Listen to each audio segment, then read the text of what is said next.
Thank you, President Statler and members of the board for the opportunity to be here today. I'm recording this message from my office, despite the virtual ARC background that you see behind me. And I have to say the past 6 weeks back on campus full-time with students have been nothing short of rejuvenating. Over the past 19 or so months, many of us worked remotely, and I truly missed the daily interaction with students and coworkers. The impromptu hallway and office conversations that are occurring once again contribute significantly to the feelings of well-being that many of us desperately needed. And so here we are today in the midst of a fall semester, coming together for the annual PA Education Forum.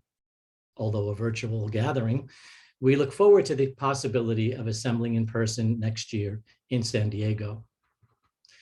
Now that I've had a chance for some personal reflection, on to the more formal part of the message from the ARC. As of this recording, there are 277 accredited entry-level programs and 7 accredited postgraduate programs, and the numbers continue to grow. Just like many of you, ARC's work, including site visits, commission meetings, and educational sessions, have all been conducted remotely since March 2020. Plans are in place, however, to return to normal.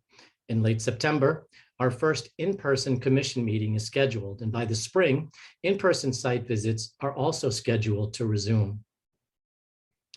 The impact of COVID on programs varies geographically, and we remind all programs to continue to update the ARC regarding any curriculum changes as requested via the COVID reports. The 5th edition of the standards is now in effect. All programs are reminded to ensure compliance regardless of the date of your next comprehensive review. A revised accreditation manual is also available on the ARC website. As many of you are aware, the title change implementation initiated by AAPA is also underway. The ARC continues to meet regularly as part of the cross-organization group to discuss implementation and the potential impacts on each of our various organizations.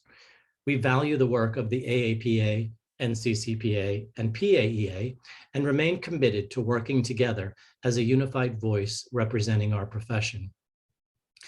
In June, the ARC's Executive Committee met for our annual retreat, where we discussed strategies to optimize the efficiency and effectiveness of the Commission's work due to our continued growth as an organization and as a profession.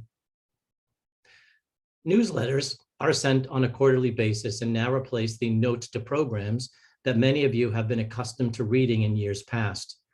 In the latest edition, we shared the news of ARC's move to a new office location effective October 1. The new location isn't far from the current Johns Creek office, and the phone number, email address, and fax number will remain the same.